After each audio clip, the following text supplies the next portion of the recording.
लोक ही योजना बंद करण्यासाठी हायकोर्टात गेले, काही लोक नागपूरच्या कोर्टात गेले।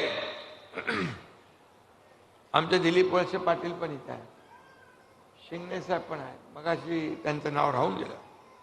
आणि काही लोकांनी नागपूरच्या कोर्टात वडपल्ली का काहीतरी नाव आहे त्याचं, तो कोर्टात गेला आणि कालच या योजनेला विरोध करणाऱ्यांनी एक आमदार काँग्रेसचे सुनील केदार, काँग्रेसचा सरकार आलं की लाडकी बहीण योजना आम्ही बंद करू असं वक्तव्य केलं।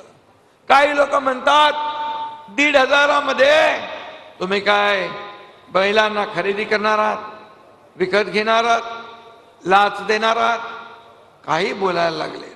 माझ्या बहिणींचा अपमान करणाऱ्यांना थोडी तरी जनाची नाही तरी मनाची वाजली पाहिजे होती।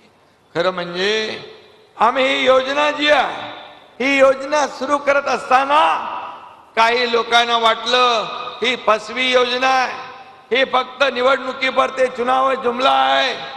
परंतु जेव्हा तुम्हालाही वाटलं नसेल की एवढ्या लवकर पैसे खात्यात येतील, काही लोक निवडणुकीमध्ये बोलतात खटाखट पैसे जमा करा आणि नंतर म्हणतात प्रिंटिंग मिस्टेक झाली।